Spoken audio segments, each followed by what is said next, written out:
Ho, ho, ho, ho. Merry Christmas. Hi, it's Liam from the Two Drunk Flings podcast, and I just want to wish everybody and all the fans and everybody at Two Drunk Flings a wonderful Christmas and a Happy New Year. May Nuffle bless you all with sixes.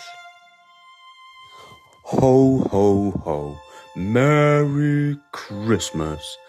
Morning, folks. This is Gilly Wonka from the Two Drunk Flings podcast. I'd just like to wish everybody, all our listeners, all our likes and shares, a very happy Christmas and a very good New Year. May Nuffle fill your bellies and bless you with sixes. Hola a todos, soy Rick de Iron Golems y me gustaría desear a los seguidores de Two Drunk Flings y toda la comunidad de Blood Bowl en general una feliz Navidad. Hi, this is Graham Thompson from Team Scotland, wishing everybody a Merry Christmas and a Happy New Year. Ho, ho, ho! Merry Christmas and a Happy New Year. This is Mark from the Two Drunk Flings podcast. I'd like to wish everybody, all the listeners, all the fans, all the supporters, a Merry Christmas and a Happy New Year. And may Nuffle bless your blocking dice. Buon Natale dallo staff del Fulginium Bowl. Merry Christmas from the staff of the Fulginium Bowl, the food tournament. Hi, it's Joe from Two Drunk Flings podcast. Wishing you all a very Merry Christmas and a Happy New Year. See you all in the new year for unboxings across on Mini Modlog. Have a good one. G'day folks, this is Johnny Wilkinson of the Big V and the Two Drunk Flings podcast, beaming direct from the beach in Melbourne, Australia. Wishing you all very Merry Christmas and a Happy New Year. Just roll those sixes and I'm sure it'll be a cracker. Καλά Χριστούγεννα, χρόνια πολλά, καλή χρονιά από τη Ρακαλνάρ για τους Two Drunk Flings. Merry Christmas, Happy New Year and best wishes from Rakarnar for the Two Drunk Flings. Il-Militi tajjeb hawnhekk ġanninu mill-komunità Maltija ta' Blood Bowl nixtieq il-kull min jisma' Two Drunk Flings u ġiba tal-Blood Bowl il-festi tajba u auguri għal sena ħinja mimlija ġid risq u ħafna casualties.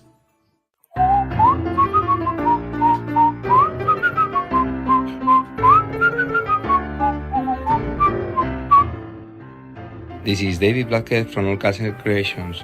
We wish you a Merry Christmas and a Happy New Year. Hello everybody, this is Russell Ashley, aka Ninja Breadman of the GDBBL. I'd like to wish you all a Merry Christmas and a great New Year. Hi everybody, this is Alex Wormel from the Water Bowl. Just like to wish Two Drunk Flings and all their listeners a very Merry Christmas, and let's hope that Santa's got a better sense of direction than Liam. Here's to a Happy New Year too, and hopefully we'll see a bunch of you at the Water Bowl tournament on February the 16th and 17th. And the bells were ringing out on Christmas Day. Season's beatings, my friends. This is James Luff from the Two Drunk Flings and Friends podcast, wishing you and all of your league mates and all of your tournament mates a very amazing Christmas and a Happy New Year. May Nuffle bless your balls.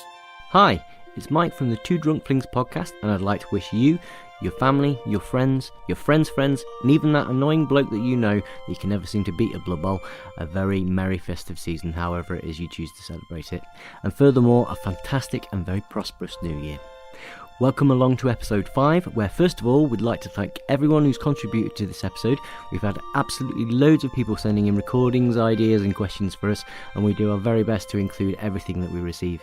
If you think you've got an idea, question or a Read the Rules Island contribution that you think would make us chuckle, you can send it in to us via Facebook or get in touch with us via social media, and we will let you know how you can send it over to us. And now, on with the show.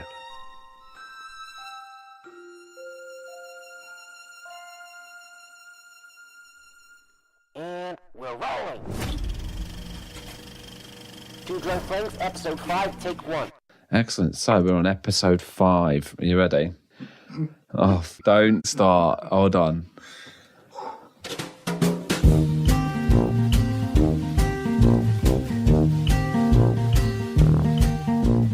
Hello! I'm not doing it like that. I am not doing it like that. Good morning, Blood Bowl community. There we go. That's quite good. Here you go, Mike. We've just got a nice little snippet from Alan then. And from you.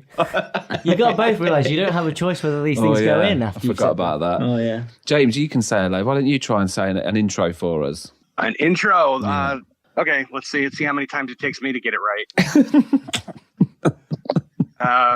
Okay, let me get in the zone. It's a lot difficult than it seems, doesn't it? Only when you overthink it. Try doing an intro, James, and we'll see if we get all of it.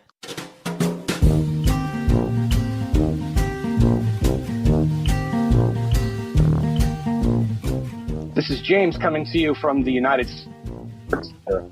Oh, we got bits of that. Oh, this ain't going well, is it?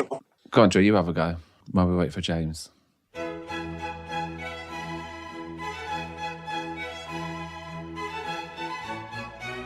Good afternoon, welcome to the 5th episode of Two Drunk Flings with the Neanderthals from Derby and the sophisticated gentleman from Nottingham.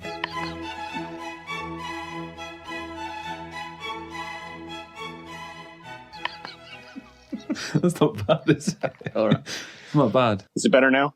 Oh, Yeah, it sounds much better. Oh, that sounds great. Oh, that sounds great. That sounds bloody great. James is Australian now. I know, yeah, that was Australian, James. Oh, that was bad because I was trying to be British. Americans are always trying to be British. I know, right? But you sound like a film star. You do, yeah. It's like we're talking to Tom Cruise or somebody better. Did you say porn star? That's a little film star. I mean, same thing. Are you naked right? too? Always. Underneath my clothes, always. Nice. Well, we'll let James introduce this one, episode 5, because it's his first episode. Go on then, James. It's all up to you, mate. It's all up to me. No pressure. No pressure at all.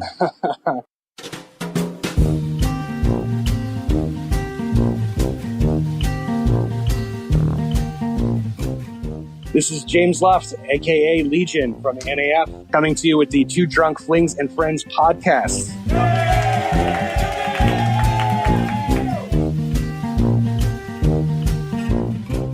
So happy to be here. Excellent. Hey up, mate. Hey up, mate. Hi up. My name's Liam. I'm also known as Longstride on the NAF website. I'm also here with Alan. Hey up, this is Alan. I'm also known as Gilly Wonka on the NAF website. We're also joined with Drew, who's come all the way from the long-distance land of Snottingham. Is that right? Nottingham. I don't mean to Snottingham. correct you. Yeah, it's not been Snottingham. Snottingham for many years. Yeah, I'm Drew Danger Galloway, and I'm Drucifer77 on the NAF. And then there's me, Mike, and I'm Dynamite on the NAF website. Dynamite. You didn't even manage to get like a 1, 2, 3, 4. It was Dynamite. Dynamite. Well done. And I got Longstride as well. Do you know why it's Longstride? Because you're tall? No, I'm not tall. Am I tall? No, he's not tall. No, 6'1", not tall. But it's because everyone's like, oh yeah, it's the old star player, Longstride.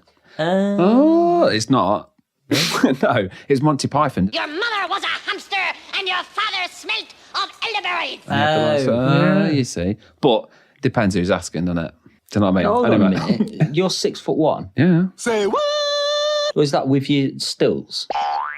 What do you mean? I'm not borrowing your stills. You're to never get on 6'1". I'm 6'1". No, What do you mean I'm not You're 6'1"? not 6'1". You're Maybe you just lack physical presence. Do you know? I tell you what. Do you know why I know I'm 6'1"? Right? It's a true story. Right? I'm 6'1" because I got arrested, and they took my photo.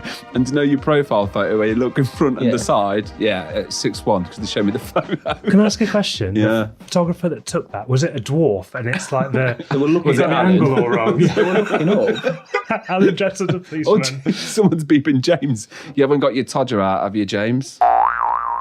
Sorry, that's English for penis. Someone's beeping it. Oh, no. It's funny because I was just watching a video last night with Simon Pegg and Henry Cavill, and they were using British slang terms and explaining to Americans what they mean. I thought I knew a lot of British slang. It turns out I did not know much. Well, this is what we are actually going to do for you right now, actually, mate. We are actually going to ask you say some English slang words just to introduce you, because, I mean, for people who don't listen to the podcast, or if they do, James does a lot of work with Blood Bowl and the community and doing badges. And now he's joined up with us and he's going to be on every episode of the podcast. And I mean, it helps us in the States as well. So James basically runs and does everything on the States, which is really good. I mean, The patch guru. The patch guru. So basically, James, again, if you're not noticed by the accent, James is from America, and we're going to do now a little skit. Is it a skit? Did we call them skits? We can call it a skit. We'll call Radio it a skit's skit. good. We need to do like a... James' slang words. Something like that, do you know what I mean? Yeah, Something I'm like good with that. this. Yeah, I like this already. So what we'll do is we'll all take it in turns. We'll say a slang word and see if James can figure out what it is in old country or West country or wherever we're from. So I'll start it off anyway. So James, if I said to you, you're being Mardy, what would you think that means? Say it one more time, slowly. James, you're being Mardy. Mardy? Yeah, this is going to take a few dark turns, isn't it? I don't know. I'd say maybe being silly. Silly? No, being Mardy means moaning, crying, being sad, being miserable, being an idiot, basically going, being Mardy. So that's a nice little polite one just to get us going and warmed up. Go on, and let's fucking I'm really worried about what Alan's going to say. Drew can go next. I can't think of one. All right, My mind's James, gone blank. if I said I've just done a powerful trump, do you know what that means? A powerful Trump. Yeah. Thankfully, I'm not very political, so I'm certainly not going to go there. But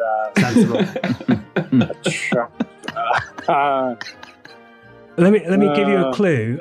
I would perform the trump from my bum trumpet. that is such a good clue. Thanks.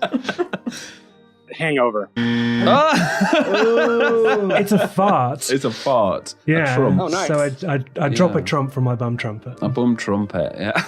Bum trumpet. Okay, James, I've got one for you. So if I said... Fucking bum trumpet. Yeah. It's supposed to be a Blood Bowl podcast. Fucking talking. We'll get to sorry, that. we'll get to that. We'll get there. We'll get there. It can only go uphill from here. I think that's This what is- we're going to do. This is the baptism of fire. If I were to say that I had some itchy bollocks, would you know what I was talking about? That's a giveaway. That's a giveaway. That's some itchy balls. Yep. Itchy Yeah, balls. he's 1 got point that to one. James. Let me think. Okay, James, if I said to you, that's the dog's bollocks, what would you think that means?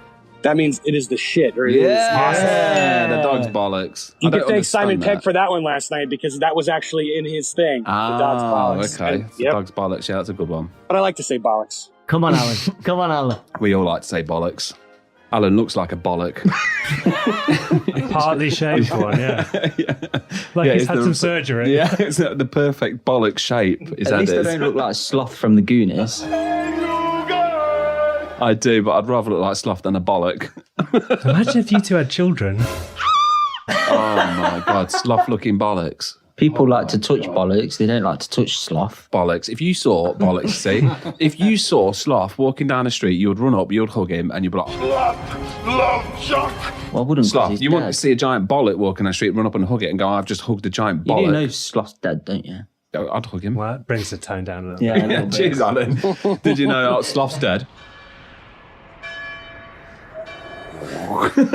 Also, if you see somebody that is horrifically disfigured, don't run up to them and call them Sloth and hug them because, I mean, that's not going to make you friends. That's why Liam has to go to work with a hood up because the people just come Trying to hug him. Fucking famous. Fuck's sake. Come on, Alan. Where's the word? An English word. crumpet. Oh, okay, yeah. Yeah, what would you say if I just had a nice bit of crumpet? Well, actually, hold on, Alan. That's two ways of saying that. See, I say the word crumpet, and I don't mean what you mean.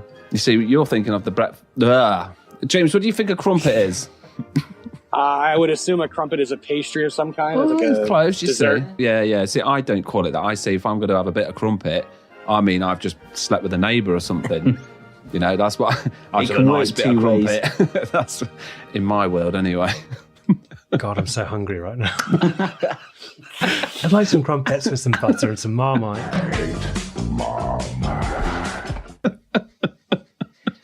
You definitely don't want to have the crumpet next door with some butter and marmite. You already been there. Yeah, it's a right mess. Yeah, definitely not.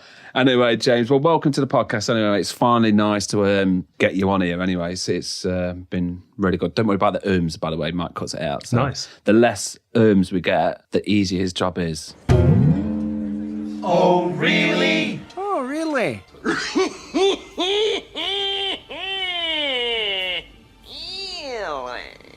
I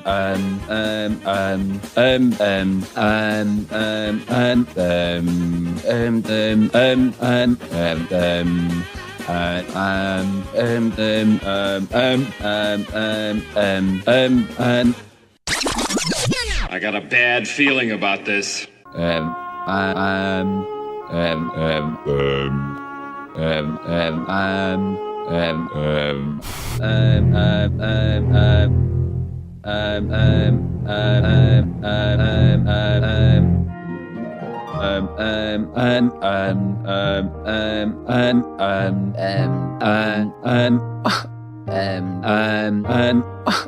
So, Don't it up, in other words. Yeah. Oh dear. So the first thing on my agenda anyway is, well, we don't have Joe anymore. Joe unfortunately hasn't been able to make it. He's, don't know what story and excuse can we make up. He's fell down a fucking drain on the way up his here. wife's had a horse archery accident.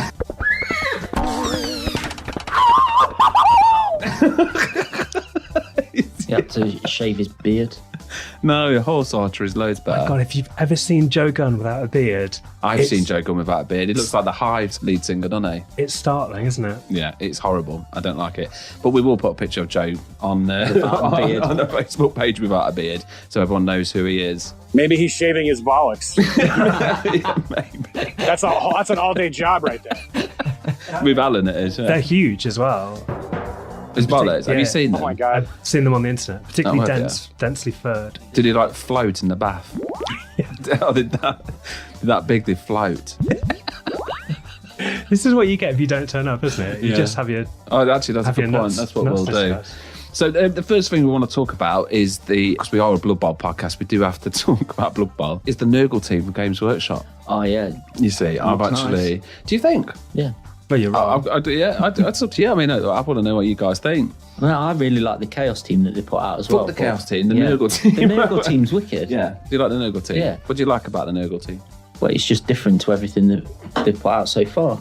But I've not really seen any other Nurgle teams apart from like sort of them and ones people have custom built. So yeah, there's quite a lot of third-party teams. There's the Grebo one on Kickstart. Hungry Troll has a nice team as well. Yeah, the Hungry Troll, they were a really good team. So that's the thing with the Nurgle team, is that I really like the Games Workshop one. And I was like, the beast looks brilliant, looks like Arseface out of Preacher, doesn't it? Yeah. And then I was like, well, the models look really good. And then I saw it today. Someone's painted it up themselves. I saw that, yeah. Yeah, but I've noticed that they look like they've got plant pots or buckets on their heads.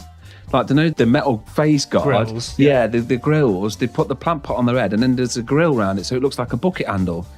And I'm just like, oh no, it's completely destroyed. I don't know if the person's done it on purpose or I don't know, but I'm kind of like stepped back a little bit from now. So again, like James said, the Hungry Troll one, I've kind of gone, I might actually go in and, if I need a Nurgle team as well, so I might actually go in and get that. I like the Hungry Troll one. I've done the Grebo Kickstart. I can't remember what I've ordered, but I do remember I was having a long poo and it probably cost me about 250 quid, so I'm probably getting all of them. That's how I buy Blood Bowl teams. On the toilet? Yeah, a little bit of IBS. I get all my podcast, I get all my podcast stuff in the toilet, so anything, all the posts that come out, you see it. Have you noticed they're always at first thing in the morning? Why are you telling me this?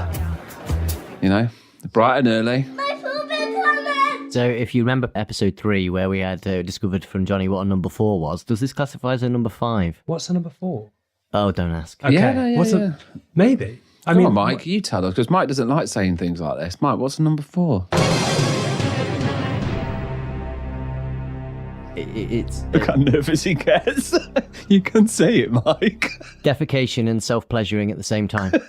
That's just good time management. Right, so Blood Bowl. That Nurgle team talking about I love the fact that G-Dub has really invested back in Blood Bowl. Oh, fantastic, yeah. Love the elf teams that have come out. Love the human team. Love the orc team. Yeah. Goblins are great. Goblins are fantastic. They're my favourite so Well, far. they're going to kick your butt in a couple of days. Oh, we'll get into that, mate. But the Chaos team I didn't care for a great deal, partly because I just made one with some bits and bobs from the Age of Sigmar, which I think look much better because I painted them. And the Nurgle team hasn't blown my frock up. I like the fact that it's a really... I love the fact that it's a really cheap team that's going to get people into playing a team that I don't think I've ever played a game. Yeah. It's a Nurgle team. I totally agree, actually. That's a good way of putting it. That's going to be good. Yeah, because they are really nice. I'm quite impressed. I didn't like that bucket head thing, but maybe I'm going to see more pictures of it. Maybe. Really to do some head swaps as well. Yeah, but that's the good thing about these ones. Apparently, I've been looking at the videos, people saying that they're easy to build and stuff, because those fucking elves, what a nightmare they were to build. My Dark Elves got built, and then I was a little mad at them, so I put them in a cabinet. I haven't looked at them since. They were difficult, aren't they? I've not tried the Dark Elves. It was the Pros. The Pro Elves. Yeah.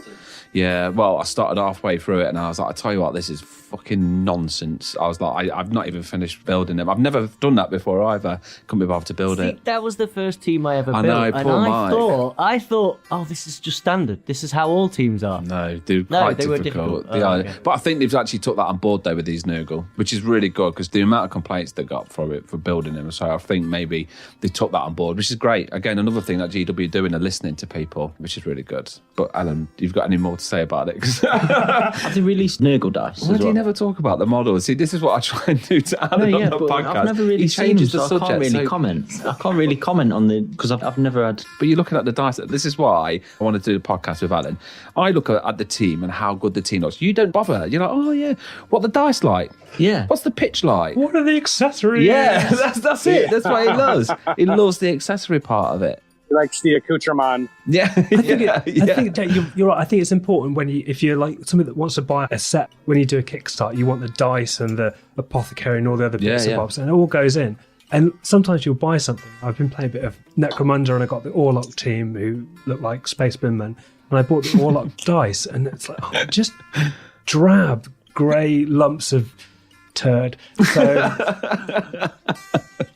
but there we go. From what I've seen, the Nurgle team, I'll probably pick them up. But they're a Chaos team as well. You like Chaos. You're a bit of a Chaos fan, aren't you? Yeah. Always Pastor and Minotaur kids. Don't start with that shit again. Fucking always pass to mine tour.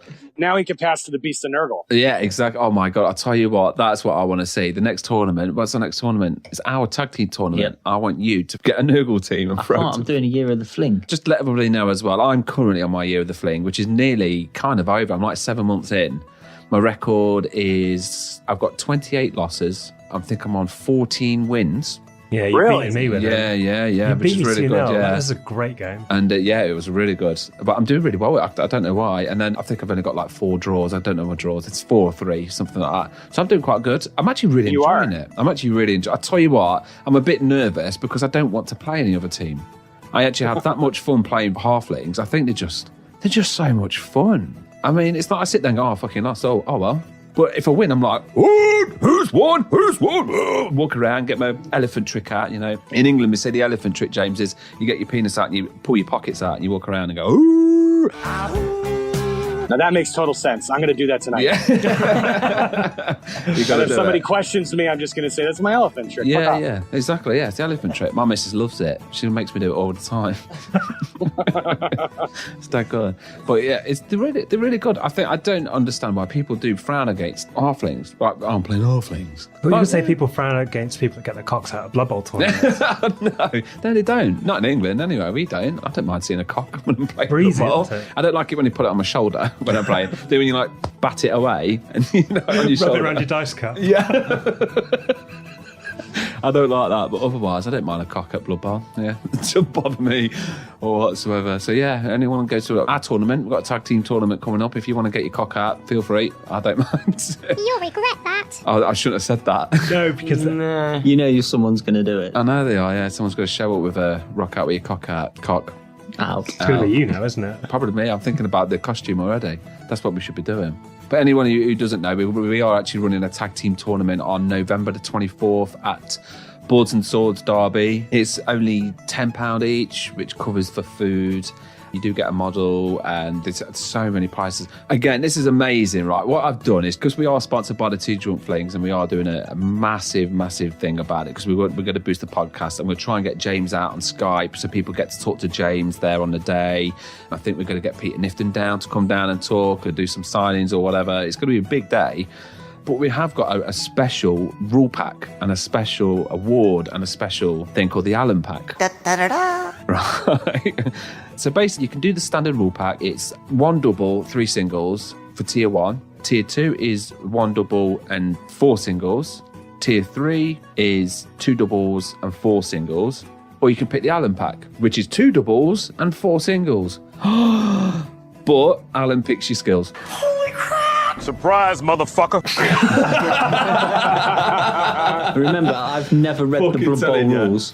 This is Mark live from Nuffles Wild. Alan, read the rules. First thing you said, can trees leap? That's the first thing. How many skills do you know? Do you just know the good ones? Can trees leap? Very long legs. That is a skill, yeah. Are you going to have a halfling with very long legs? I might do. Like a 3/4 length. It was just be human then, wasn't it? Yeah, well, yeah, that's true. Just a human play on the pitch. Can halflings have claw?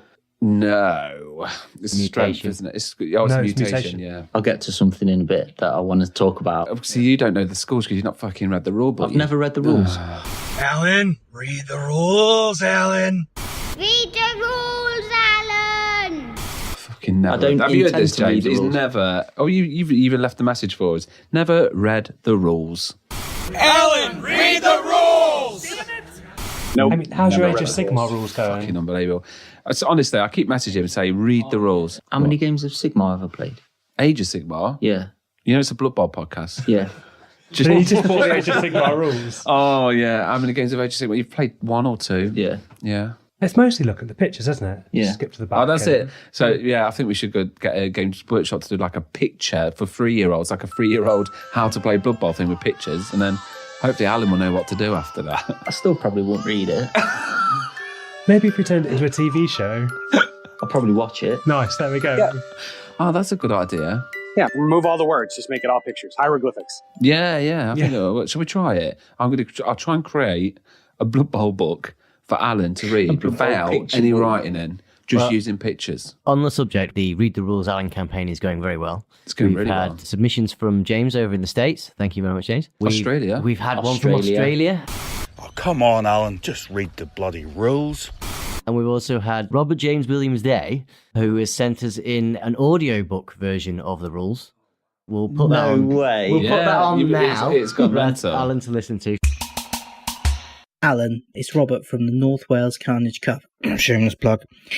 About this whole reading the rule thing, I've had an idea. Blood Bowl, the official rules, the game of fantasy football. Part 1, the basic rules. Basic rules section covers everything you need to become a fully fledged Blood Bowl coach, and if you follow the action in the Blood Bowl bootcamp section, you'll no doubt be keen to get stuck into a full game. After the basic rules, you'll find an extra section which presents an element of the game that most coaches regard as all important, fouling the other side. But don't worry about such tactics for now. First you need to master basic play. An audiobook version of the Blood Bowl rules? Are you serious? Yeah. That's amazing. You've got loads of... You've got like a little fan base. Alan's got a fan base. If you meet him, James, which you will do one day, you'll realise that Alan is an absolute legend in Blood Bowl. Huge legend. Huge legend. Huge legend. Huge legend. Huge legend. Meanwhile... Welcome to Riffles and Poppers. There's a guy called Alan. He hasn't read the rules. You want him to read the rules. You don't love context, though. This is great for you. Am I- understand. Am I making this too open-ended? Is this the problem? Who is Alan? Someone you know. Glenn, you should send this to them. You should send the overcomplicated version of us not even getting to the point where we have to say what we need to say. This is so... There's a guy called Alan. His name is Alan. Yes. How do You know understand? it? Right, I'm gonna... It doesn't matter. He's called Alan. It doesn't matter how I know him. This isn't a backstory. I just I'm think not- how it's come about. Like, There's a guy called Alan. He hasn't read the rules. You want him. that analogy didn't work with me, but yeah, carry on. Use someone else I know, like Ariana Grande or something. All right, fine. Fine. Ariana Grande hasn't read the rules to Blood Bowl. Right. Ariana Grande plays a lot of Blood Bowl, but she keeps losing. You know why she keeps losing? Because she hasn't read the rules. Right. Every time she shows up to one of these Blood Bowl tournaments, she loses. So you're thinking, because you're a friend of Ariana Grande, and you want her to win, you want her to read the rules. What are you going to say to Ariana?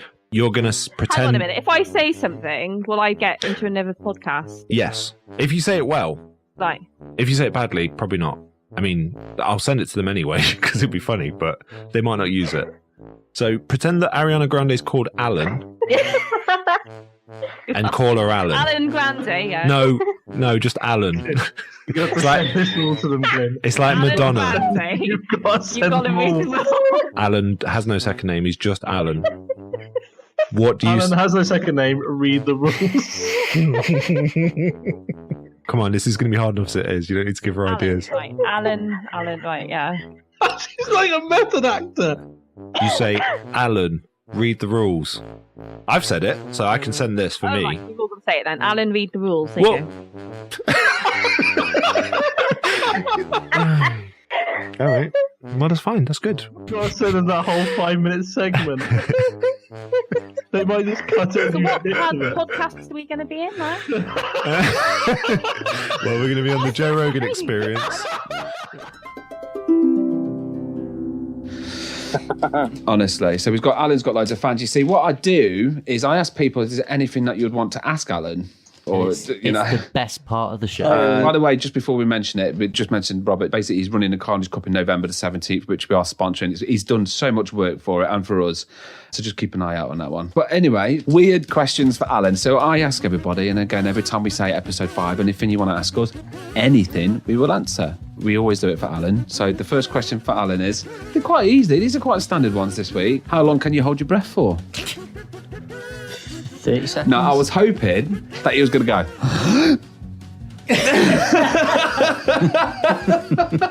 30 seconds. Probably 30 seconds. Do you want to pinch your nose and then we'll do this? Shall we try it? It's going to make like a great bit of podcast. Absolutely. That was 2 seconds. What you didn't see, James, or everybody, is Alan just did try and hold his breath. So 4 seconds. Probably 4 seconds Yeah, then. thank you everyone for that. Is your hand so small a tennis ball looks like a bowling ball? Let's have a look No, at your it hands. looks like a tennis ball. Small is that? Jeremy They peed look on really that. far away. Just looks like a huge tennis ball. Another thing where people don't know, Alan's hands, they're like babies' They're hands. delicate. They're not that They're bad. beautiful, James, honestly. We'll send you some pictures later, mate. You can have a preview. And the next one, have you read the rules yet? Nope. Alan, Mark Perry, guys, Perre, Perry, from Las Vegas. Alan, bloody hell, read the rules. Come on. No, I knew that was coming. Could you pass the pencil test? So anybody who doesn't know the pencil What's test the pencil is test? If you've got saggy boobs, to prove that you haven't, you put a pencil under your breast. And if it drops... If it drops, you've got saggy boobs. No, if it drops, you haven't. Drop, Oh, you haven't got saggy you boobs? haven't got saggy boobs. Oh, okay, so let's try it, Alan. There's a pen. I like how scientific this is. Oh, look at Alan. Look, Alan's like that, not even putting it on. When it's resting on your belly, it doesn't mean you're passing the test. No. I passed the test. Barely. Only just. Joking. I just sniffed the pen that he'd put under his breast, sorry. That's disgusting. So that was Alan's weird questions. So if you ever want to ask Alan a weird... James, do you have any weird questions you'd like to ask Alan? Anything you want? Anything. Anything I'd like to know about Alan? Yeah, it can be things to... I mean, someone asked him how deep his belly button was. I heard. I remember that. Here, yeah. I will ask a question for all the ladies out there. who want to know. Ooh. Boxers, briefs, or commando? If I'm going to work, it's boxers. If I'm going out, it's commando. Maybe if I wasn't going commando. Oh, no, nice. You're not in the room with him. What do you mean, nice? You're out now, so Well, I'm just glad that he's got a plan. He doesn't just wake up and go willy nilly. Willy chilly. He's got a plan. He knows what he's doing. So what are you wearing now? Boxers. Boxers? Mm-hmm. Okay. What am I wearing? I don't want to know. You're probably wearing silks. Lingerie. Your wife's underwear. Non-animal. James, what are you fabrics. wearing? Wait, that's kinky. Commando. Nice.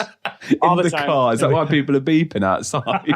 Florida, you need as fewer levels of clothing as you can get. It's too hot. Yeah, that's all the butt trumpets out here. That's where my brain goes now. Anytime a car horn honks, I butt trumpets.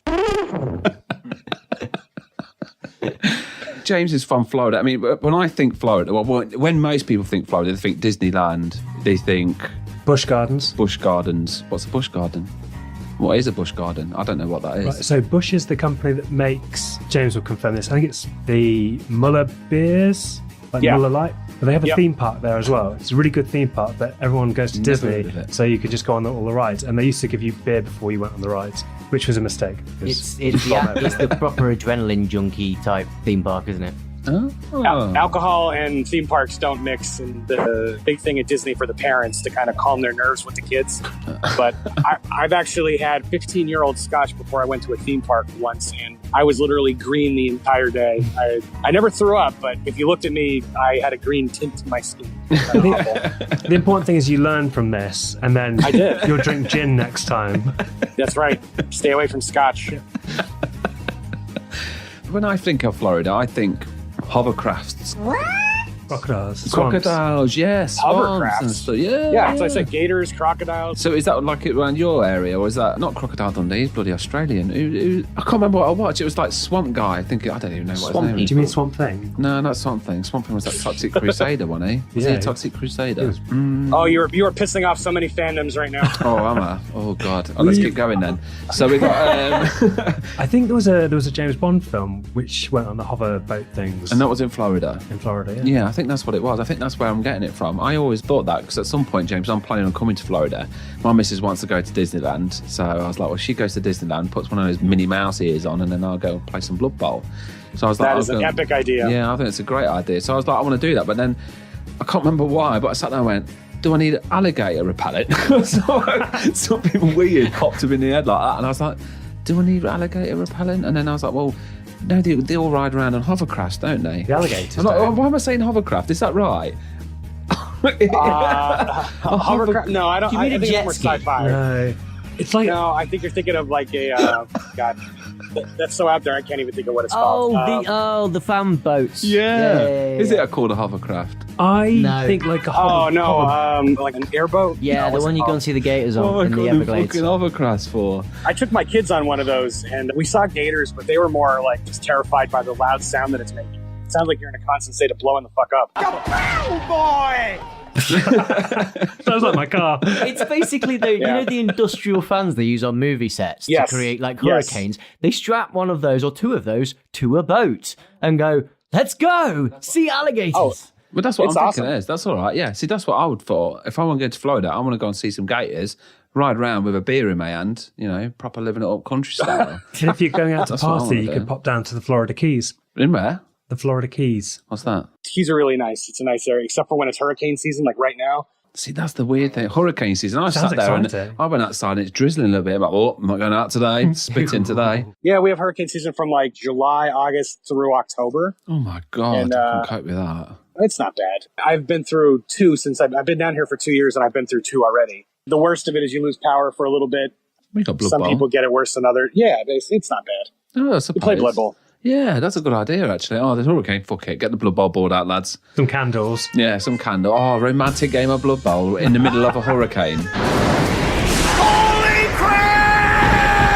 Oh, We've had hurricane parties. Some candles, some alcohol, some Blood Bowl. that sounds like fun. I want to sit in the middle of a hurricane. See? Yeah. Okay, so I'm going to come to Florida in hurricane season. Is that... Do it. Yeah. We'll play Blood Bowl. That sounds brilliant. Absolutely amazing. Well, I'm coming over to the UK during festival season because, man, I'm a huge concert goer, and I want to go to a UK festival and play some Blood Bowl. Which one? Oh, there's loads, isn't there? I'll settle for any. I mean, Isle of Wight would be good. Isle of Wight's more about the drugs, if I'm honest. So it's all about the drugs, yeah. When in Rome, I suppose. Yeah. If you want loads of drugs, Isle of Wight festivals are usually based on how strong the ecstasy is and then how loved up you get, and then that's the start. That's like planting a seed and then the plant grows. Last year I was on the Isle of Wight. So we're told. I was on the Isle of Wight.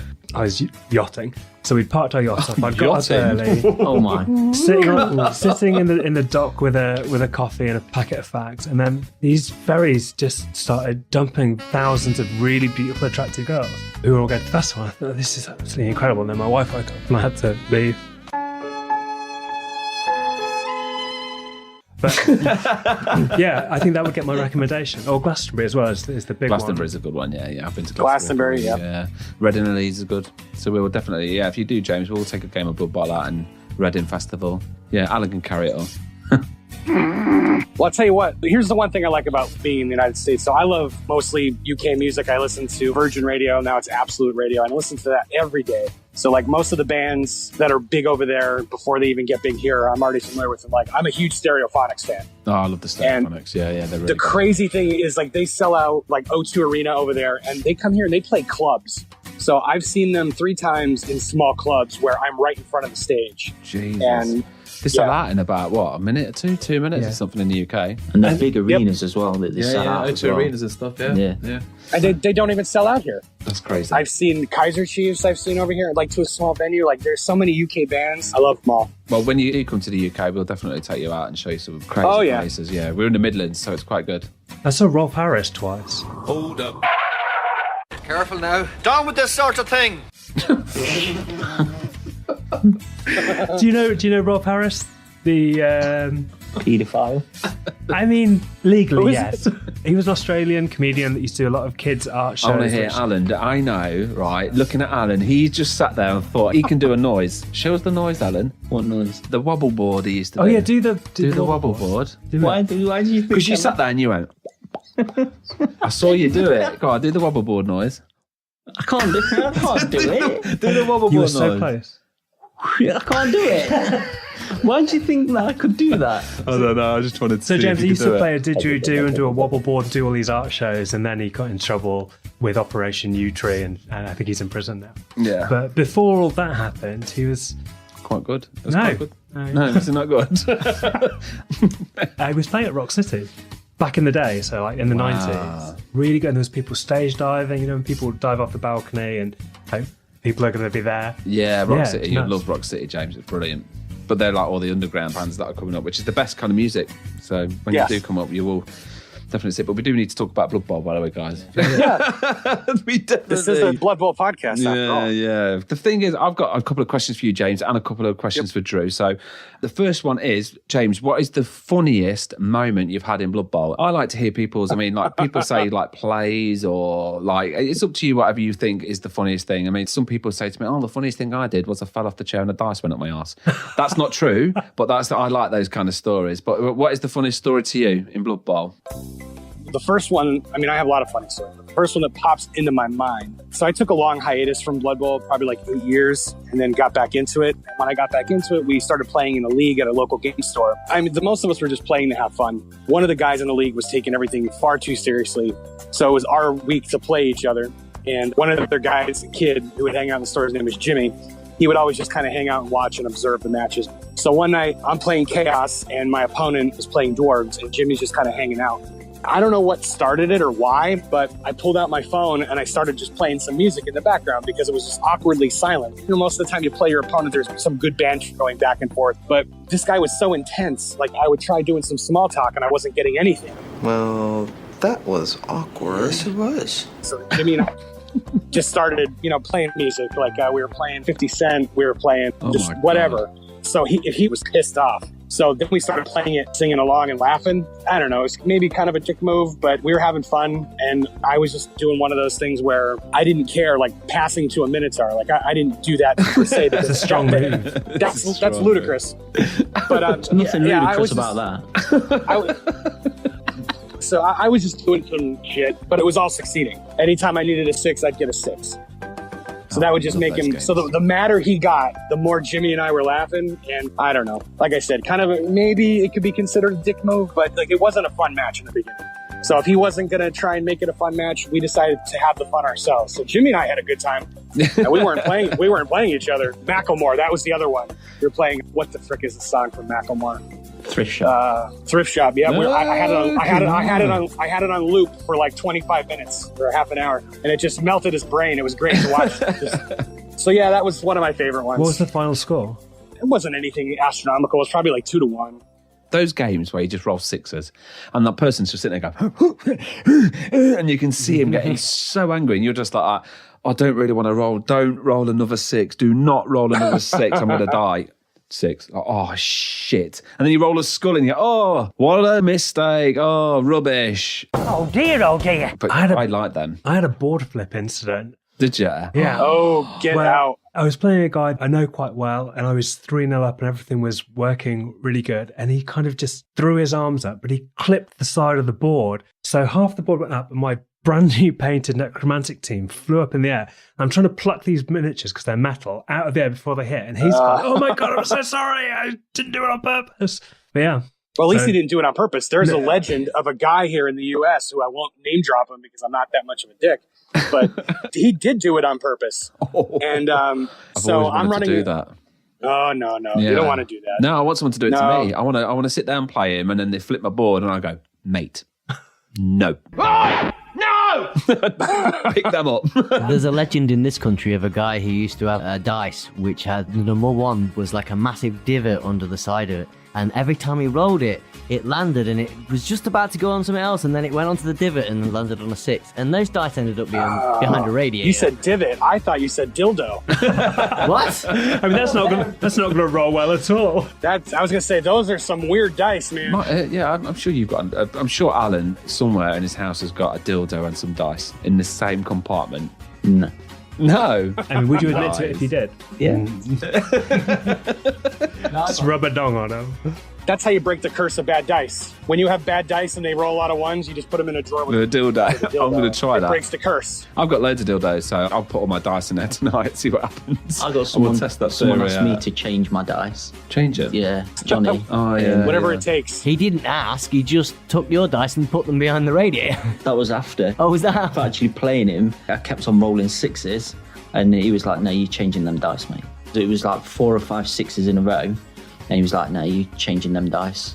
Wow. So then I changed them. The next game after that, he saw that I got the dice out and I rolled it, and it was a 6. He took the dice and threw it behind the radiator. That's a sore sport. I've got another question for, again, Drew and James. This is a good one for you. What is your favourite team and why? So I'm going to let James go first on this. Favorite team? Chaos. Chaos is my favorite team. Oh, that was so easy for you. Chaos? It is. Wow. Yep, no one's ever said that. I've never heard that before. It's so original, right? Chaos. Well, I tell you what, Chaos as far as regular teams, but as far as stunty, Flings by far. Of course they are. One of my best games ever with Flings. So in that same league that we started, we had a coach who dropped out and he played Flings. And so I did all the marketing and PR for the league. And my buddy Tom was the commissioner. And he's like, well, I don't want to just hand out losses to all the coaches who has to play this guy. So why don't we just make it a freebooting team? So if anybody wants to come down and play the Fling team for fun, shits and giggles, then go ahead. So it was my turn to play the Fling team. And I played them with wild abandon. And I was playing against my friend Roger, who's actually a pretty good coach. And he was playing high elves. And in the first half, I was up 3-0. Whoa, nice. That's gorgeous. It was. I flattened him with the trees. I just was flinging flings. That's it was best feeling ever. Second half went, it was. And I think I was so high on that feeling that if I ran out of fucks, I went to the store, bought more fucks, and ran out of them again. Because the second half totally went his way, and he ended up tying it up 3-3. No. So it was but to me, that's still a win. Yeah, so of course it is. Chaos is the team that I would always want to gravitate to. I think they're good early on. They're really good, high team value. I enjoy playing them. I love the Minotaur. Don't get me fucking started. Like a stunty team, as far as stunty, yeah, halfling. So those are my two favorite teams. Beautiful. What about you, Drew? So I like to play a team for a season and then move on. Oh, okay. Because that keeps me painting stuff and doing that side of the hobby. So Since I got back into it in 2016, I don't care for humans. I played a season as orcs and was won 3 games. It's dreadful. Then I did pretty well with my Norse team, won a league with my necromantic. My goblin team did really well in the DBBL. During that whole league, I only lost 2 games. Did you? That's impressive with goblins. Thanks very much. Really, really And then we've good. got our Sunday Cup next week to finish that off. Yeah, because basically for that, I actually had to concede 3 games because of my work, but I still managed to win 2. So that's why we're having a nice little stunty cup. So, yeah. Because last time we played, we killed a lot of goblins and halflings. Yeah. This is going to be a good game. See, me and Drew now, you've never beat me, have you, Drew? So this will be a draw. I've never beaten anyone around this table.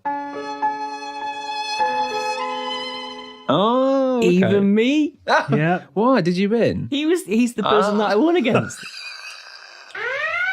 Please note that the preceding information may no longer be accurate. I actually played Drew again at the recent Two Drunk Flings tag team tournament. It was in fact the 3rd game we played against each other. Yes, I actually managed to beat his goblins again before you ask, but this was the first time I'd come up against Drew in his newly adopted Wood Elf team. And, well, he beat me. Quite badly, actually. What happened? What was the score? Well, it was... What the hell did you just say? What did you just say, Bill? It was... English, motherfucker! Do you speak it? Okay, it was 7-1. Yes, very good. Just leave it alone, will you? Anyway, Drew may well be joining us in a future episode, so I'm expecting to receive my due comeuppance at that time. Oh, balls. The shovel bolt. We've never played. We haven't played, but we will. Yeah, you're flat, Alan. So technically, I'm undefeated. You basically go, oh, Alan, you need a 7+ to roll that on a D6. And then he'll be like, oh, okay. And you go, oh, sorry, lost. And then he'll agree with you. That's because I've never read the rules. Hello, this is the ghost of Stephen Hawking. Read the rules, Kellen. Alan, read the rules. But Jim, maybe by the time we play, you will have read them or listened to the audiobook. The other thing is that Alan's actually had a non-losing streak. Yeah. Oh my god! Oh my god! Oh, Alan, yeah, James, and for all the listeners, you've not lost yet. Well, I lost on Thursday, a game on That's Humble. anticlimax. But yeah, I've gone since we recorded the last podcast. Which was up until- 3.5 months ago. Yeah. And how many games you played, Alan? 1. That's the way to do it. Yep. Just 1 game. I haven't lost in 3.5 months, guys. But I've only had 1 game. He has now. Yeah. Well, he needs something to balance out his fumble record. Isn't his fumble record like... Yeah. The worst record in the history of fumble. I think you are last on everything. Well, someone has to prop up the league. Yeah, I'm strong, That's right. so I'm properly... People are standing on the shoulders of not giants, but You dwarves. were flattened that much that you've turned into a That's why I'm short. now. You're dead short because you're holding all the tables up. Well, I've got a story about my Size? my game on... Well, I could just have a story about my size. I could just talk about your ugly face as well.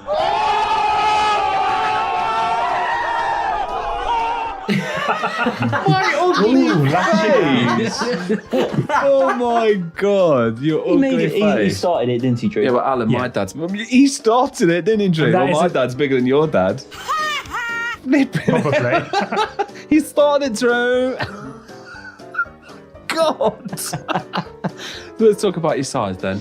Okay. I'm joking, not your size. Come on then, carry on. Right, played Flings on Thursday, and I was playing against a vampire team. So I got Puggy, threw Puggy into 3 tackle zones. He bounced off one of the players, landed next to the ball carrier, and then knocked the ball carrier out and picked the ball up. Excellent! Nice. But I lost 2-0. Well, as long as you've got one glorious moment. Yeah.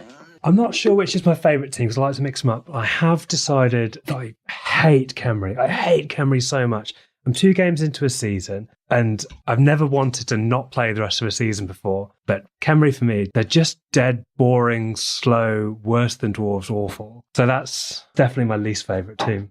I don't mind Kemri, except for when you're playing Kemri against Wood Elves. That was disgusting. I was in a tournament. I was playing Khemri to cross them off my road to 24. My third round, I was playing against the Wood Elf team. And I took down both his War Dancers in the first half, and then they came back in the second half, and then it was all downhill from there. I think I lost 4-1. My problem with Khemri is I haven't really got started with them. I think after 2 games, I've got one guy that's leveled up. They're easier to play in a tournament with skills on them than they are in a league. They're very, very, very frustrating to play in a league. But I think after this, they'll be done. They were dreadful to paint as well, but then they'll be done. But I've got 3 elf teams waiting to paint, and then I'll probably start winning games and losing friends. You're goddamn right. Yeah, Wood elves. you will with elves, mate. Definitely with elves. I was saying, I don't know. You see, it depends for a Wood Elf team. I mean, Wood Elves are the most ridiculous team out there, I think, completely. But if you've got the dice on your side, when you break an armor, if you can break a few elves to pieces, you can dominate them. I think when I play elf players, instead of trying to win the game to start with, I try and get in their head first. But I try and get them to use the rerolls and go, oh, show your elephant. Yeah. The elephant trick works to all elf players. Try that one. There's a guy at the NAF Championship I played, and he was about 10 minutes late for the game starting. I was like, maybe he's dead, but he wasn't. He turned up sweaty, half dead, bleary-eyed. And I mean, this is like maybe the second game of the day. It looked like somebody just found him in a bush and said, look, we need a Blood Bowl player, can you go play? And dragged him in. He was this stinking hobo-looking fella, really nice, but he was just incredibly drunk all weekend. And he's like, oh yeah, sorry I'm late, I've just been in the toilet, I've had a bad time. I was like, okay, that's fine, don't touch my models. And considering he was half dead and barely conscious, he beat me 4-1 with his Wood Elves. And it was at that point I thought, I'm going to buy a Wood Elf team. They're ridiculous. I lost to someone, I was Flings, but I did lose 6-1 to a guy. And he went, I'm just going to pass that. Dan Smedley. Oh, no, it wasn't Dan Smedley. It was Christian, who is on our World Cup team. Oh, well, that's Dan beat you 6-0. Oh, yeah, 6-1. Oh, 6-1 as well. Yeah, I got one turn. He's pretty good, though. Yeah, every time I played Wood Elves, I lose 6-1. That's true. 5-0, Or 5-0, yeah, I'm not very good at I'm that. in that club. A lot of people in that club. I'm a proud member. But I think that's one of the good things about Blood Bowl. That it's not an even playing field. Pardon the pun. There's teams that are much better, which is brilliant, because otherwise you'd end up with the best players always winning, and I think it's nice to handicap yourself by playing Flings or Goblins. I think so. When I go to tournaments, I want to have fun. I mean, I'm going to the Euro, and basically I've got to take on Dead because the team won't let me take Halflings because they're taking it that serious. I'm playing for Team Ireland, and I'm taking on Dead. Now, I'm looking forward to going. I can't wait to play for Team Ireland. It's going to be amazing. It's like Team Ireland's first tournament ever. It's my first Euro. It's just going to be amazing. It's 400 coaches going. It's going to be mental. Yeah, 400. And it's like 440, I think, on average. And it was like, I'm taking on Dad, but I want to take my Halflings. I want to throw little shits all around the field and just have loads of fun. And I'm that guy who turns up drunk and wins you. And you think, you wanker, why have you turned up drunk? Drink! Like when we was at the NAF, which we recorded, I mean, me and you were just drinking the whole weekend, weren't we, Drew? It was wonderful. Yeah. We had this lovely breakfast cider. Yeah. Oh, yeah, breakfast cider. It was 9 o'clock in the morning with a cider in our hands in the blazing sun. We were smoking because we were not allowed. It was so good. It was a good, I'd like to do that every day. Yeah. Oh, imagine that. Blood Bowl all day, no work. And everybody except for the angry Spanish guy was really nice. It was the angry Spanish guy. So Joe Gunn played him, and he was just slamming his dice cup down and just scowling at everything, getting really aggressive. Joe hated playing him. I think it was 1-1 in the end. He was like, brilliant, I finished. Please tell me his name was Inigo Montoya. You killed my father. Prepare to die. No, sadly not. I think on the NAF he's angry Spanish guy. Is it really? He would have murdered anyone. Silence! I kill you! He's like, I'm looking for a 5-fingered man to murder. And we've all got 5 fingers, except for some of the Derby people. But there was a game later. Do you count Alan's fingers as a full finger? They're like flippers, aren't they? Slightly webbed. He carried on with this ruckus behaviour, and people moved away from him. They were sort of just shuffling the boards. But everyone else there was brilliant. It was really international as well. Yeah. And for people to come to our country and not to be raining. Well, they were quite disappointed with that. There's the Maltese guys who turned up. I can't believe it's sunny. I come to England to cool down. Yeah. We're sat there. We're all outside with the cider in the grass. Like, it's sunny. I've not seen a sun. Oh, I loved it. It was really nice and great. It was just down the road. Yeah, it's good for you, wasn't it? Yeah. Really good. I had a fantastic time on enough, and I can't wait to. There's some really good recordings. What Mike's done, it's a big recording the next Did one. I show you my sandwiches? Sandwich. Right, you're a vegan, so you won't be interested. But for the grown-ups, my wife she got a loaf of bread, hollowed it out, and then filled it with sandwich. layers of steak, mushrooms, more steak, bacon. Oh, it was just incredible. And they squash it all down. And Does that make you jealous? No. It was incredible. You already had me at breakfast cider. The breakfast cider was like was it strawberry and lime or something? You come to like an that? English tournament, we're just going to be drunk the whole time. Well, I am anyway. I like to just straddle up with my Tesco bag full of cans. Drink! How did you get there and back? Did you have a designated driver? Yeah, I had a designated driver. Yeah, I had Joe doing mine. I was absolutely... I tell you what, on that Sunday, I was so hungover. I drank a bottle of wine in the morning, like doing a small bottles of wine. I was like, I can't concentrate. I can't see. I'm going to be sick. I'm like, what's the first? So I just grabbed the bottle of wine, downed it, 2 paracetamol, and I was about 10 minutes later, I was like, So you drank yourself sober. Yeah. In other words. Yeah. That's awesome. Yeah. That's a skill. But it is. And I tell you what, I won 2 games. I won 2 games completely steaming. I remember the first game. That was a good game, but I can't remember too much about it. Well, let's talk about this for a second, because that is one of the biggest differences between Blood Bowl abroad and US Blood Bowl, is that we don't really have much alcohol during Blood Bowl, whether it's a league or tournaments. Oh my God. How do you play? I'm shocked. You may have second thoughts about coming over here to Florida now. Oh, no, it'll be you guys having second thoughts inviting me. You're the ones who are going to have to be putting me in a taxi home. So I'm not bothered about that. I think the US has got a very different attitude towards alcohol than Europe as well. Yeah. Oh, yeah. Unfortunately, most people, when they drink over here, it's not a social thing. They kind of drink in to get shit-faced. Oh, that's what we do. Speak for yourself. We have one tournament coming up in November. It's the Ancient City Bowl or something like that. I'd have to look it up. It's in St. Augustine, and it's in a brewery. So... See, I was going to say we do them in breweries and stuff like that in England. There's some really good ones in the breweries as well. There was, it's not Shep Shed, I can't remember who it was, but there was a little brewery and the tournament was in there. There's only 16 people at this tournament, but you had a barrel which was the size of this. Oh, what was that? Yeah, that was a huge butt trumpet. That sounded.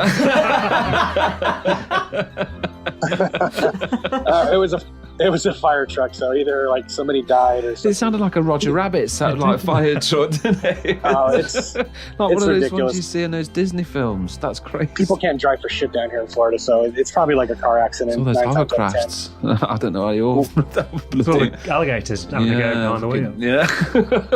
But yeah, there was this tournament, and you basically could help yourself to the beer. No, all day. You just went, just turn the tap, help yourself. Beer's there. An open bar? No, it was a brewery. So it was a sat where there was actually brewing the beer.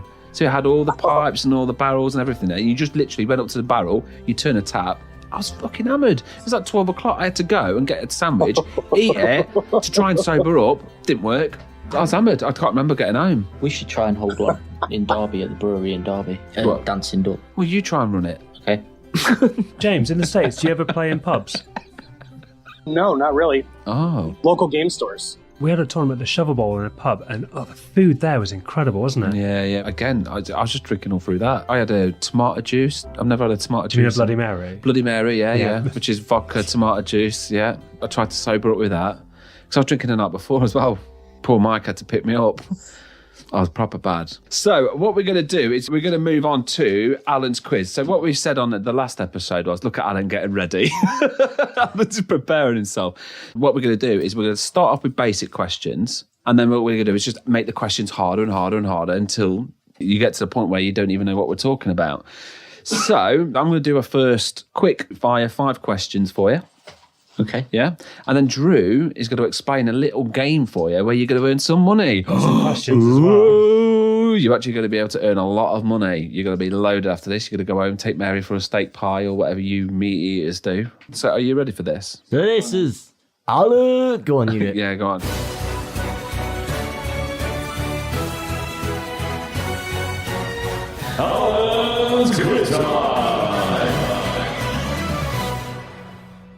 There you go. Do you like the American accent, James? Love it. Yeah, it's beautiful. I've been practicing, mate, in the mirror. So, are you ready? So, here's Alan's first questions. So, Alan, this is so easy. If you don't get this, you look a right knob. You know that, don't you?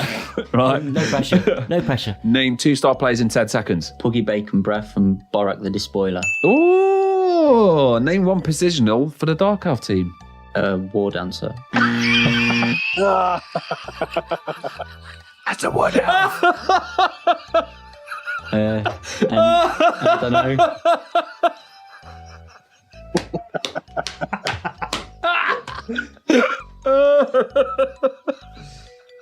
I love these quizzes, they're brilliant. What's the lizard man big guy called? Mr. Lizard Man. What's he called? You don't know. Oh my God. How many trees can a Fling team have? 2. 3 if you count Deep Root. There you go. How many big guys can a Chaos Pack team have? 3. Not including star players? 2. You're right first time. And that's it. Oh cool. my God. Alan, so you managed to get 1 right and 2 wrong. There's 5 questions. Maths was never my strong point at school. So you got 1 question. Hold on. You didn't get a Dark Elf one. You didn't get the Lizard Man one. So, name a position for a Dark Elf team. Assassin. Witch. Runner. Lineman would be. Lineman, yeah. Easy. Lizardman big guy. Croxy Gore. Oh, yeah. Oh, yeah. Oh, yeah. And how many big guys can a Chaos Pack team have without star players? Is 3. Ogre. Minotaur. I knew you'd get that one. He guessed it right the first time, then he changed his mind. He did. Yeah, no. I love confusing him, you see. So it's come on. So I was impressed. He came out so confident. He's like 3. No. 2. Troll. Yeah, well done. Well done. So that was Alan's quiz. And now it's time for... Questions from Drew. All right, so can you name 3 star players that can play for a Chaos team? Borak the Despoiler. That's 1. Morgan Thorg. That's 2. And... Come on, give us a Minotaur. Mighty Zorg. I don't know. I don't believe the Zug can. Can we put that to the panel of judges? Zug can't play for them, I don't think. I don't think so either. No. We could have had Lude Whiparm. We could have had Max Spleen Ripper, who's the chainsaw fella. Oh, yeah. Can you name 5 Your favourite team? I just call him Chainsaw Guy. Can you name 5 different guys, different kind of big guys? Minotaur. Nice. Mighty Zorg. I don't know what word is that he keeps saying Minotaur. You mean Minotaur? Yeah, Minotaur, yeah. I'm just being funny. I sorted it out. Tree. Yep. Tree. Troll. Yep. That's fine. Good enough. Tree. Weather. Can you name 5 different weather conditions? Blizzard. That's 1. Heavy rain. Pouring rain. That's good. Yeah. Give me that one. Blazing sun. Yep. Just perfect. Normal. Nice. Oh. Snow. Is snow one? Snow's kind of like a blizzard, so you can't have that one twice. Wind. But it's not the right answer, so you've got that wrong. Wind. What kind Which of... one did he miss? Sweltering Heat? Yeah, Sweltering Heat was missed. Sweltering Heat, yeah. Wind. I know that one because that's always Florida weather. It's always sweltering. What kind of filthy, dirty tricks can people play? Name 3 secret weapons. Pogo, person, guy. That's immediately wrong. Oh, it's a positional. I even agreed with that then, sorry. Oh, what's the other one? The ball and chain guy. Ball and chain is good, that's one. Yeah. Yeah, but the ball and chain is not called the ball and chain. Secret weapon. What about the dwarf one? Boomer. What's his name? Is that star player? Bollocks and chain? Bollocks and chain. Yeah, Boomer's Bazooka. That's a good one. It's obscure. I would have given him that one. Mike's ballet dancing. I don't know what you're trying to do, Mike. No one can see that. You know, it's a podcast. It's not a TV show. You're trying to say Doom Diver? Yeah, that's it. That's wrong. That's a positional. I don't know them. The vegan destroyer. Yeah. You could have had Bombardier. You could have the one I was had the chainsaws. You could have had the Dwarven Death Roller. Death Roller. I've got a couple, and mine are going to be easy because I'm nowhere near as experienced as these. So what's this quiz called? This is called Mike's Harry Potter quiz. Yeah, we're doing that instead now. You'll get those right, won't you? Probably. Well, it depends on how obscure you're going. What wood is Harry's wand made out of? Oh, we're not having a Harry Potter quiz. Unicorn cock. I know it's like... Sorry about this, James. We are, unfortunately, when you do play Blood Bowl, you do get surrounded by geeks every now and then. It's got a phoenix feather in it. I am a Harry Potter fan. Oh, you can join in then if you want. No, there you pass. go. Holly and phoenix feather. Oh, you're so close. Anything to do with Hermione is fine. So, Mike, what's your quiz? Come on, where's your questions? We've still they're on my phone, but I've got to remember them. Okay, so if a player has the skill loner, what is he required to do? Roll the dice to see if it can do something. What do you mean, do something? He's half right. You have to roll to see if it can, like, move, like, do an action, like, attack or something. I don't know, I really should read the rules. You've been playing 3 years. How do you not know what it does? I don't know. I've still got an issue about the throw teammate thing as well that we're going to. We'll do the quiz. What's the quiz? Come on, Alan. Okay, I'll just do one more. Come on. Okay, so this is one from my camp. Name any Pro Elf player and one of their starting skills. Lineman. Line elf. Nice, you've chosen the one without any starting skills. Yeah. There you go. You're a smart motherfucker, that's right. What's a starting skill? Name a starting skill. Okay, I beat that. Yeah, what's a starting skill? What's a starting skill? Yeah, with the Pro Elves. Run away. That's what you was asking, wasn't it? Yeah.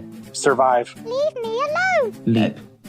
Leap's not on there. Leap's a war dancer. What are you going back to war dancers for? Okay, think of their blitzer. What happens with their blitzers? They go sit out on the sideline and you go to hit them and then... Sidestep. Hey! Ding! Okay, so should we leave Alan alone now? No, we've got one more to do, we've got which is... another quiz for you, Alan. Alan's long bomb of racial knowledge. Here we go. And I'm going to pop this on the table. Okay. That is 13 British pounds, which is worth nearly $15 US probably. Ooh. Now, you can have that if, in 1 minute, you can name 13 different races. So you've got a minute to go from when I say start. 13 and the reason we've different gone 13 is that is the amount of squares from the line of scrimmage to the end zone. So you're running from one end to the other, and every time you get a race right, you get a pound and you move up the pitch. Okay. So, Liam, you can score it and go. Dwarfs, Khemri, Nurgle, humans, orcs, goblins, halflings, undead, vampires, wood elves, pro elves, necromantic, and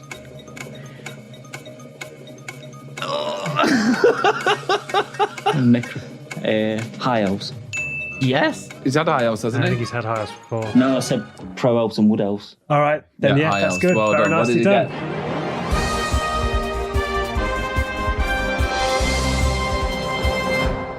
I'm surprised. Yeah. Because before you arrived, we were saying it's never going to get that. Yeah, we were I was thinking about doing the whole 26, but If we should have done the 26. But well done, Alan, mate. Well done. Well done. So he got the 13. He got the 13 in 13 31 pounds. seconds. I have a good way for you to spend that 13 pounds. Go and find that hobo who went to that match. yeah, buy him a breakfast. No. Better. Pay him the 13 pounds to have him read you the rule book. Yeah. Honestly, you need to read the rules, mate. They are standard baby questions. That's like the Teletubbies of Blood Bowl questions.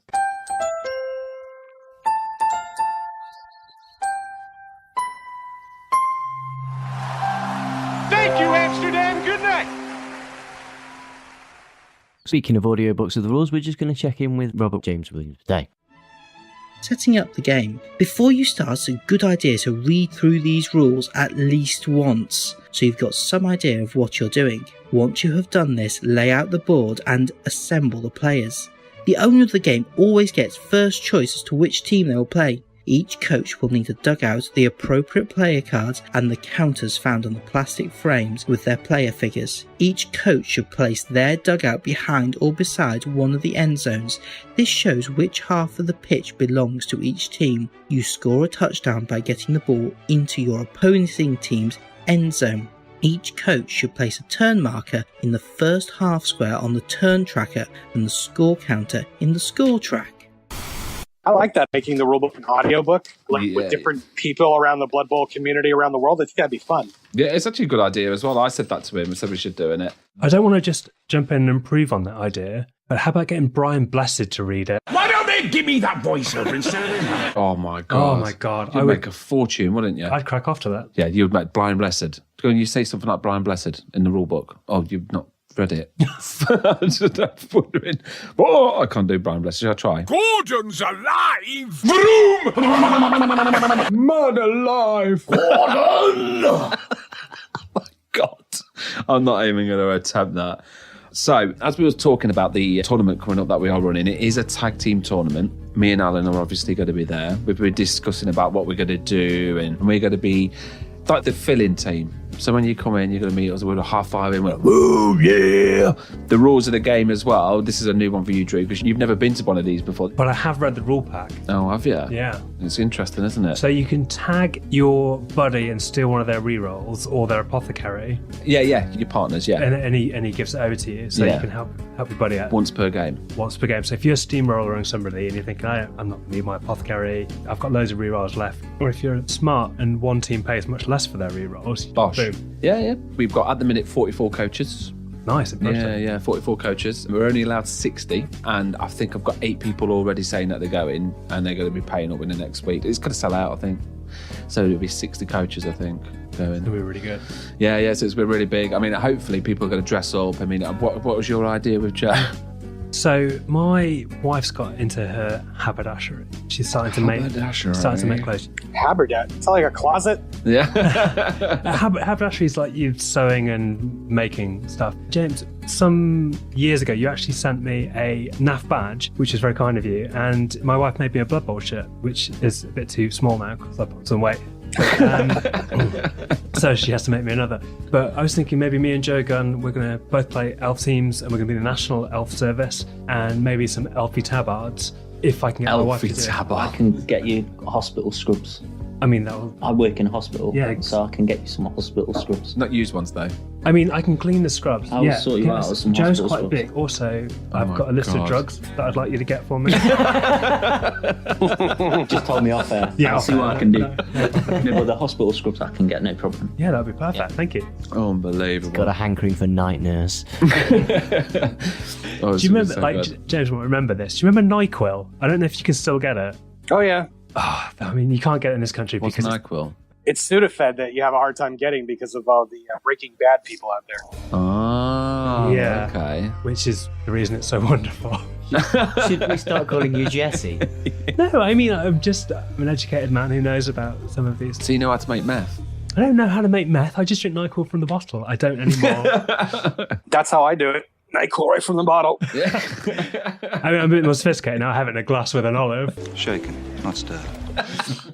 Hey, I'm not condoning, making meth, but you have to be able to pay for all these Blood Bowl teams on Kickstarter and stuff. So they're expensive, aren't they? Yeah, exactly. Well, that's another question I was going to ask. Is I saw the comments. There was about 230 comments in the end on GW and the prices of third party. It's not GW, it's Forge World. When we were talking about the Blood Bowl teams before and the Nurgle team coming out, I wanted to say that I think the price points on all the GW stuff that's coming out are fair. I think those teams are nicely done. I love resin, I love plastic as opposed to metals.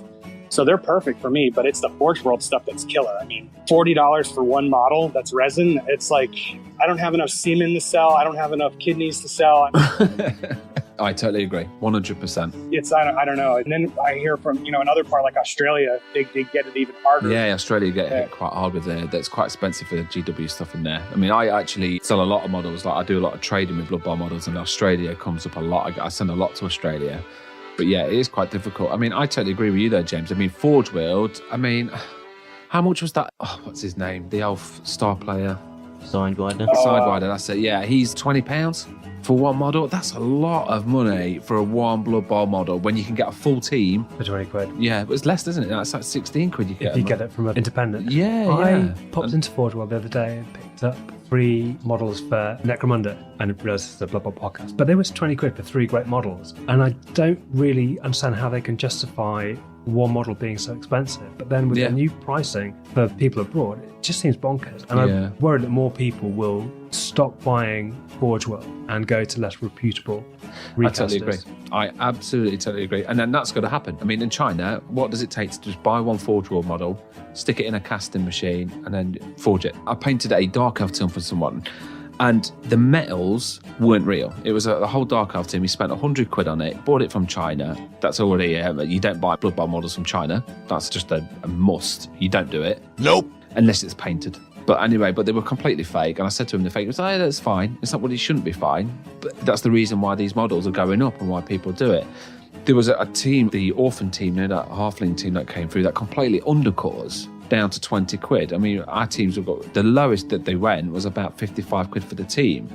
And it's like, yeah, you're undercutting the third party, but then you're undercutting GW as well. And then it's such a crazy mix at the minute. This is what's starting to annoy me, is that this is why I wanted to bring it up, is you're having 2 types of groups. You've got your third party, and then you've got your GWs, and it's slowly parting ways, which is not the community I started and why I loved it. And it is parting ways, and I think it's a bit of a shame. I've got probably an equal mix of GW and third party, and I think they're all brilliant in their own way. If I've got a team I don't want to play that much, I'll just get the 12 guys from GW and be very happy with the quality and the price. This team I think I'm going to invest more time in, then I'd be happy to pay a bit more. Yeah, definitely. But I think the other thing people don't think about when they buy from China and these recasters is the models aren't made by adults who invested in the industry. They're made by people who work in sweatshops being, of course they are, dreadfully treated. There's no health and safety. They're breathing in poisonous dust. So are you saying that GW needs to get like Colin Kaepernick to be their spokesperson, kind of like Nike? No, I think that Games Workshop should employ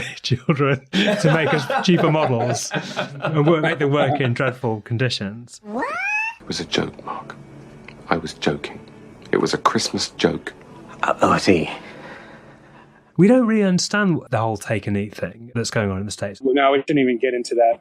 Yeah, all right, we'll skip. It's a shame because it is a massive mix. And again, like, I'm a big fan of GW. People can't see my room. I've got, I think, on every single shelf, a Games Workshop game or a Games Workshop model. I'm a huge Games Workshop fan, and I love other models and other companies and other things that people do as well. And it would be a shame to split that up. I don't want to go, I love that and I love that, because I love GW models and I love the third-party models. And I don't think people should be going, oh, well, I'm going to stick to GW. I don't think it should be like that. I think people should, like you said, if you want a team, you just pick the team you want. You don't have to have a Games Workshop model. You don't have to have a third-party model. Just pick the team you want and have fun. There's room for all of it. Exactly. Totally. Back in the day, I had a GW Metal Undead team and I had a Necro team. And when I got out of Blood Bowl 8 years ago, I sold those teams and then I had no teams. And then when I got back into Blood Bowl and started building teams again, I do a lot of work with RNS Studio with Raphael. Oh, yeah. He's brilliant. He does a lot of miniatures for tournaments that I do. And his Undead Necro team is phenomenal. Yeah, I've seen them. They're brilliant. Absolutely brilliant. So that's the team that I have now. But there's a tournament coming up in September here in Florida called Pirates and Knuffle. Okay. And a buddy of mine did a custom pitch on a boat, kind of like the Ordo Bowl in the Pacific Northwest. They did like a pitch on a boat as well. And I built a whole new Undead team with some of the pirate miniatures from Black Scorpion Miniatures. Yeah. Because it's pirate themed. So I love the ability to be able to go to a different manufacturer and go, okay, I could build this into a team. I can custom make this team. If it was only GW Forge World models, I think the hobby would suffer. Yeah, I think so too. I definitely agree. Was it Arben who made the Goblin Pirates? No, there's a new Kickstarter for the Goblin Pirates, and that's probably that's Hungry Rebo. Troll, isn't it? Or is that it is Rebo? Hungry Troll. Yeah. I've got that coming, and I cannot wait. That's a team I actually want. Well, I want to get get them. They're mine. I really want them when they're up for sale. 100% getting them. I think they look brilliant. So yeah, I definitely want that pirate team. They're just wicked. They just look so nice. They are. Yeah, they're really good. Well, we have come up to the end of the show again. Mike snippet. Yeah. So I've just got a couple of things that I want to shout out to a few people. Again, thanks for Drew for joining us on the show. James, welcome to the Two Drunk Flings. It's finally nice to get you on a podcast. Nice to get you part of the team, and we look forward to see what you're going to be doing with us in the States and what we're going to be able to achieve. And it's exciting times. But I just want to say the Carnage Cup's coming up. Robert's doing in November the 17th from Sponge Night. So it's a great little tournament what he's running. He's done so much work with it and videos. There's giveaways giveaways. Punga Miniatures are giving them stuff. We're giving them stuff. So there's loads of things to go. We'll just check in with him before we finish with the audiobook that Alan's been listening to. If the thrown player would land on another player, continue to scatter the thrown player until they end in an empty square or off the pitch, i.e. they cannot land on more than one player. See the Right Stuff entry to see if a player lands on his feet or head down in a crumpled heap. Okay, Alan, well that's the end of the rulebook. I hope it's been of some help to you.